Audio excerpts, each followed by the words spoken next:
Hola, ¿cómo están? Bueno, yo acá predisponiéndome a grabarle el audio a este video de articulación que ya se los había subido pero sin audio. A diferencia del video que les había subido anteriormente, este lo voy a dividir en dos segmentos. En el primero vamos a ver la parte anatómica sobre todo y en una segunda parte vamos a ver la parte funcional. Cuando hablamos de articulación temporomandibular o articulación cráneo-mandibular, como llaman algunos autores, tenemos que ver algunas características que presenta esta articulación a diferencia de la mayoría de las articulaciones del cuerpo. Una de las diferencias que encontramos es que es una articulación bilateral, o sea que hay una derecha y una izquierda. eh, si bien encontramos algunas articulaciones bilaterales en el cuerpo, esta aparte es una articulación que trabaja en simultáneo. O sea que si se mueve la del lado derecho, algún movimiento va a realizar la del lado izquierdo. Ya que la mandíbula es un hueso único, recordemos que es un hueso que pertenecía a la cara y que era un hueso impar bueno, y móvil. Otra característica que tiene esta articulación es que presenta entre ambas superficies articulares presenta un disco o un fibrocartílago que lo que hace es moldear de cierta forma o adaptar las superficies óseas. Eh, Recordemos que, como ya lo vamos a ver digamos como en la descripción de cada una de las superficies, el cráneo presenta una cavidad y un cóndilo, y por el otro lado la mandíbula presenta un cóndilo. Entonces, cuando el cóndilo está dentro de la cavidad, son superficies que son congruentes, no, en teoría no necesitaría ningún tipo de almohadilla para adaptar a las superficies, pero cuando el cóndilo mandibular trabaja con el cóndilo del temporal, ambas superficies son convexas, por ende este disco lo que hace en cierta forma es amoldar o adaptar ambas superficies, ya que una superficie convexo sobre otra es algo inestable, es como si quisiéramos parar una bolita arriba de otra. En algún momento esto se desestabiliza, este conjunto. Por el otro lado, otra característica que tiene esta articulación es que es atravesada por un músculo. Hay un músculo que es el haz superior del pterigoideo externo que se introduce dentro de la articulación temporomandibular para ir a fijarse por un lado a la cápsula, por el otro lado perforar la misma y llegar a la parte anterointerna del disco. Y fíjense que digo disco y no menisco como habla la mayoría de los autores. Actualmente solamente se deja como palabra menisco a la articulación de la rodilla, digamos al fibrocartílago que se encuentran en la articulación de la rodilla. A este fibrocartílago que presenta la ATM, por convención ahora se lo denomina disco. Bien, en este video vamos a ver las distintas estructuras que componen la articulación temporomandibular. Y en esta foto de este video, lo que estamos viendo es por un lado la parte fija y por el otro lado la parte móvil. Entonces reconozcamos algunas estructuras. Con respecto a la mandíbula, fíjense, esta es la parte superior de la rama ascendente que tenía tres accidentes anatómicos. Una que es la apófisis coronoide, donde se va a insertar el músculo temporal. Esto que era esta concavidad que es la escotadura sigmoidea, que es el medio de comunicación entre una fosa que hay acá, que se llama fosa cigomática, y una fosa que hay acá afuera, que es la región maseterina. Y por último, y hacia atrás, tenemos esta estructura elipsoidal que se la denominaba cóndilo y que por descripción se decía que tenía la forma de un elipsoide o de una guinda de rugby, una pelota de rugby, eh, que ya vamos a ver cuando veamos la descripción anatómica de la mandíbula. Eh, Con respecto al cráneo, lo que podemos observar acá en primera medida es esto, que es el arco cigomático. Este arco cigomático era una estructura anatómica que pertenecía a este hueso, que es el hueso temporal, y que este arco cigomático se iba a articular con el hueso cigomático hacia adelante, hueso de la cara, y que este arco cigomático tiene como inicio dos raíces, esta que es la raíz longitudinal del cigoma y esta que va hacia adentro, que es la raíz longitudinal del cigoma o cóndilo del temporal. Ambas raíces se reúnen en un punto que se lo denomina tubérculo cigomático. Por detrás de todo este conjunto vemos esto que es el conducto auditivo externo, que fíjense que este es un cráneo que está en fresco, eso significa que se le han sacado los tegumentos y digamos no está seco, no es como los que vemos normalmente en las o los que tenemos normalmente en la casa o en la cátedra. Por el otro lado, esto que es la apófisis estiloides, otra dependencia de este hueso temporal, y hacia atrás esto que era la apófisis mastoides. Sigamos con el video y vamos a ir viendo la estructura anatómica de la ATM que presenta la mandíbula, o sea, la superficie articular mandibular o móvil. Recordemos que esto se denominaba cóndilo de la mandíbula y que tenía la forma de una pelota de rugby que tenía dos polos. En este caso acá estamos viendo el polo externo y que tenía dos vertientes, una vertiente posterior que era plana y bien vertical y una vertiente anterior que era más convexa y que ya no se dispone en forma vertical sino que está en forma oblicua, separadas ambas vertientes por esto que se lo denomina la cresta del cóndilo. O, bueno, esto como está en estado fresco está recubierto por su cartílago de recubrimiento y vamos a ver en la progresión, ahí estamos viendo la vertiente anterior. Fíjense, la vertiente anterior, el polo externo y el polo interno del cóndilo mandibular recubierto por su fibrocartílago. Cuando seguimos avanzando vemos la vertiente posterior, pero fíjense que la vertiente posterior no está recubierta totalmente por fibrocartílago, sino que el tercio superior solamente está recubierto por fibrocartílago y lo demás es hueso pelado. ¿Eso qué significa?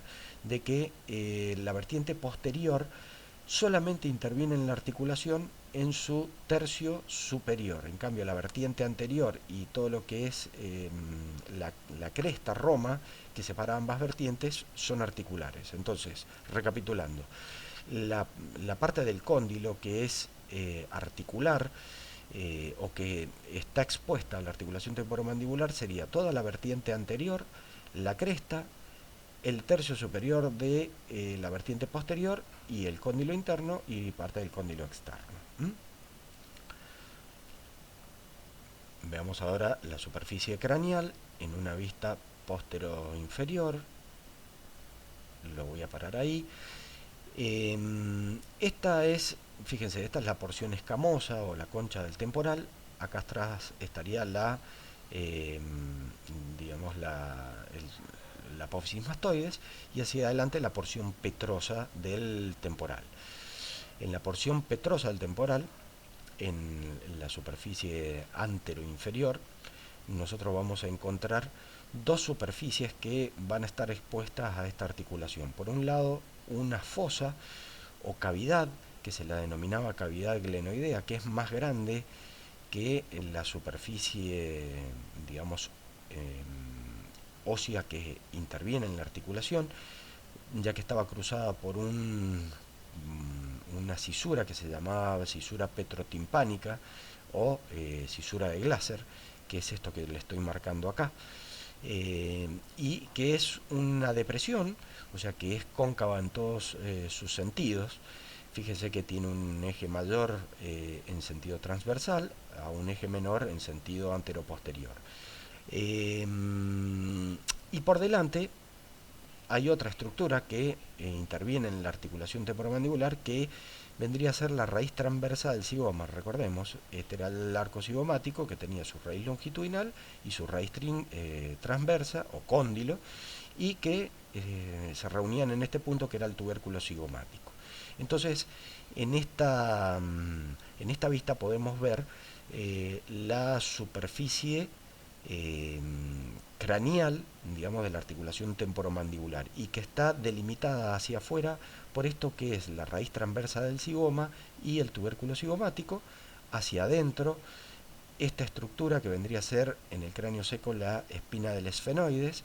Entonces, en un plano que pasa por la espina del esfenoides, ese es el límite interno de la superficie craneal. Hacia adelante, la vertiente anterior, esto que les estoy marcando, la vertiente anterior de esta estructura que es el cóndilo del temporal. Y hacia atrás, la cisura de Glaser.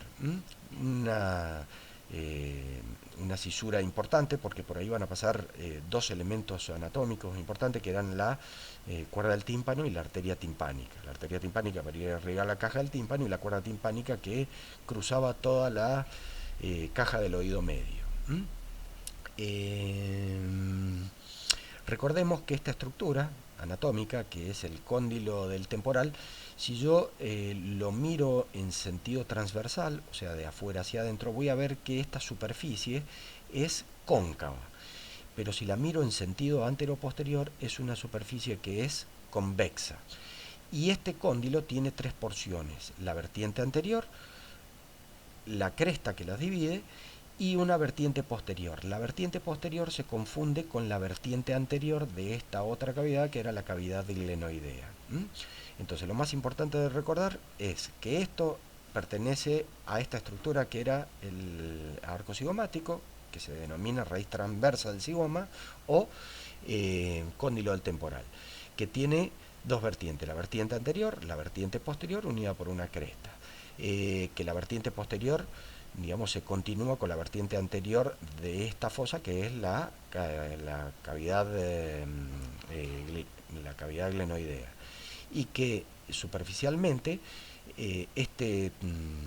digamos, esta apófisis o raíz transversa del zigoma, en una visión antero-posterior es convexa, y en un sentido transversal es cóncava. Y que la fosa o cavidad glenoidea es completamente cóncava. Entonces, vuelvo a repetir los límites. Hacia afuera, la superficie articular craneal está delimitada por esto que era la raíz transversa del zigoma y esto que era el tubérculo zigomático. Hacia adelante, la vertiente anterior del cóndilo del temporal.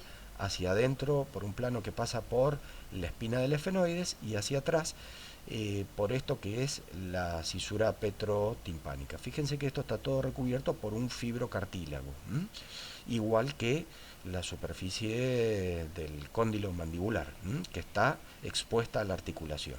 Recordemos que la cavidad glenoidea es una cavidad más amplia y que estaba dividida por esto que era la cisura petrotimpánica o cisura de Glaser.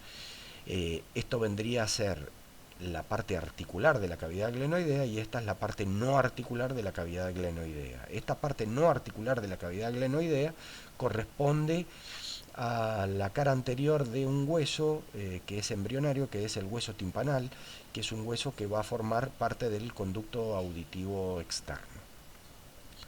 Sigamos con la proyección. Ahí le está mostrando la cavidad glenoidea, el tubérculo articular o cóndilo del temporal.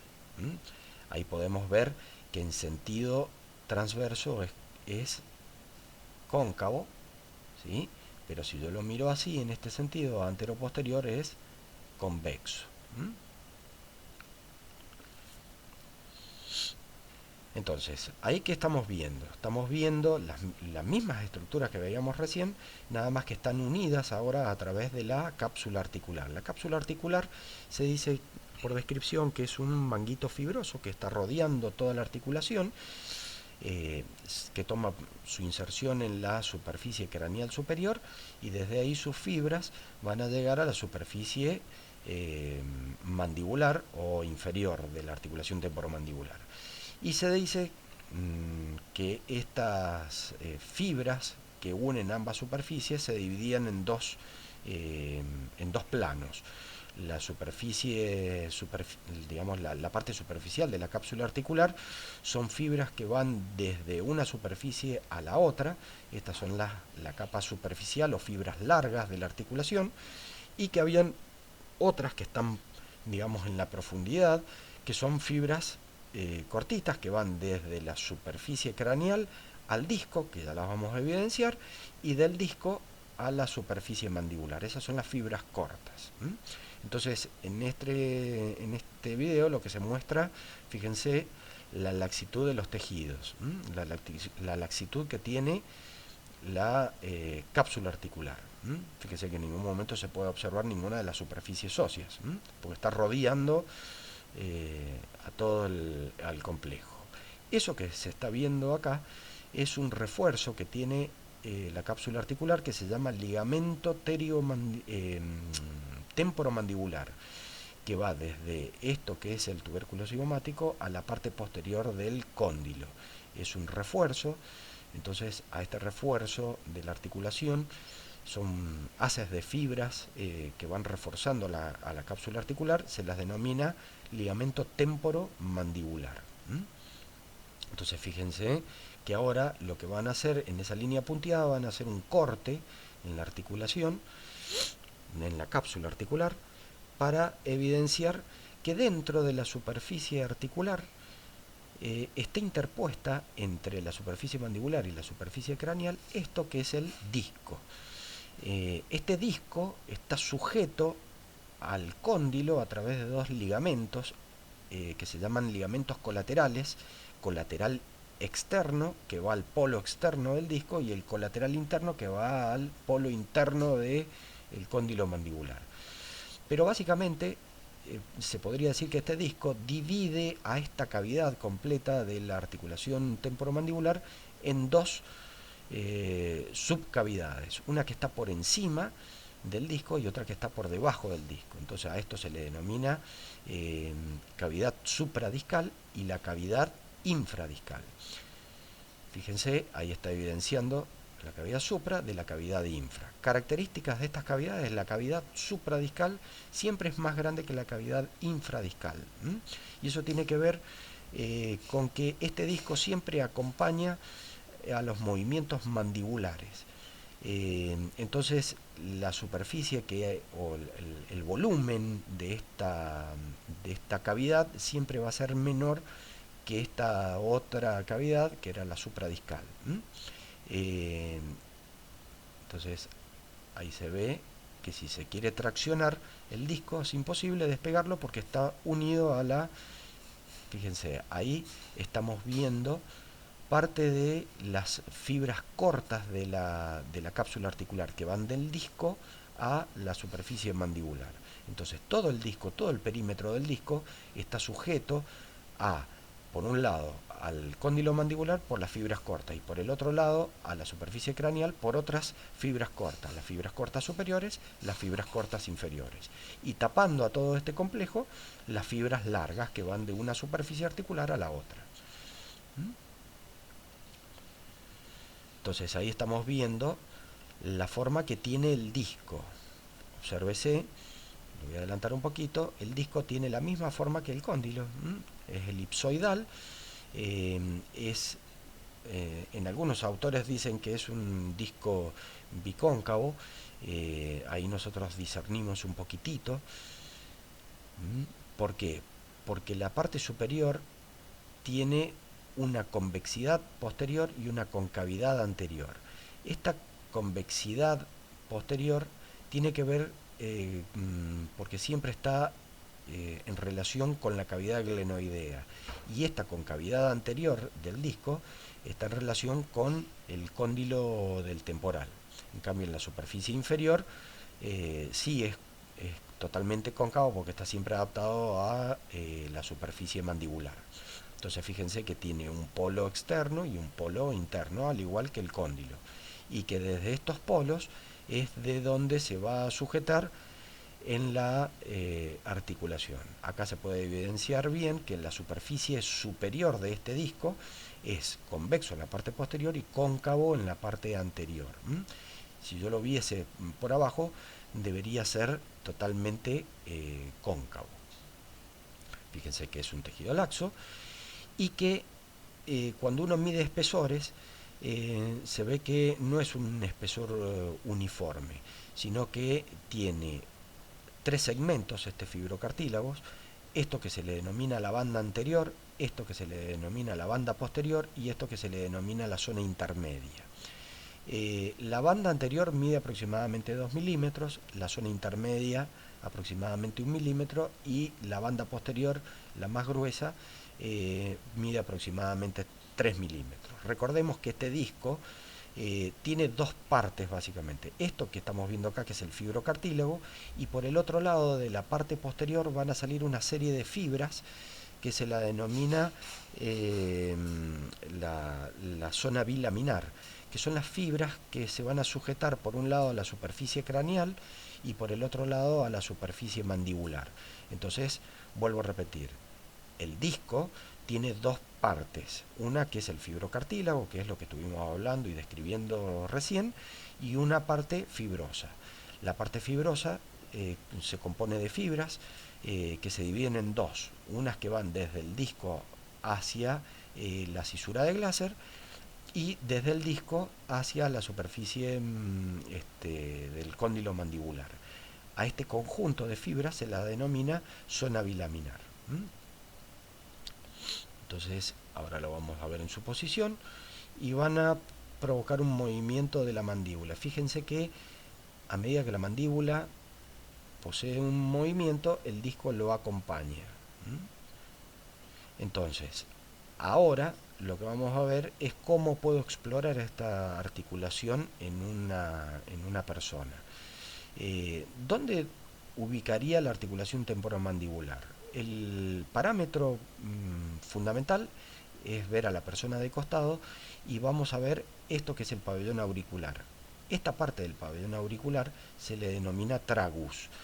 Entonces, por delante del tragus y por debajo del arco cigomático, que son cosas que podemos palpar, nosotros vamos a encontrar la región de la articulación temporomandibular. Recordemos que entre esto, que es la articulación temporomandibular, y el tragus, hay un canal. Por este canal es donde van a discurrir dos cosas importantes, que son el nervio aurículo-temporal, que tiene que ir a inervar sensitivamente la región temporal y la cara anterior de esto, que es el pabellón auricular, y por el otro lado, el pasaje de una arteria, que es la arteria temporal superficial, que va camino a dar sus dos ramas terminales, una que era la frontal y la otra que era la parietal. Entonces, este punto, bien por delante del tragus y por detrás de la articulación temporomandibular, hay un canal, que es un canal del pulso, al igual que está en la muñeca o el pulso carotídeo. Nosotros podemos tomar el pulso de la arteria temporal superficial en esta zona. Entonces, ¿cómo hago para palpar la articulación? Coloco el pulpejo del dedo índice en esta zona por delante del trago y le pido al paciente que haga movimientos de apertura, cierre y movimientos de lateralidad y o de protrusión y retrusión. Bueno, espero que hayan entendido esta parte del video. Esta es la parte anatómica. Pueden entrar en el blog, ahí tienen un apunte sobre la articulación temporomandibular. Recuerdo el blog, pabloanit.blogspot.com. Ahí pueden ver la parte teórica de esto que es la articulación temporomandibular. Nos vemos en la segunda parte, que es la parte funcional.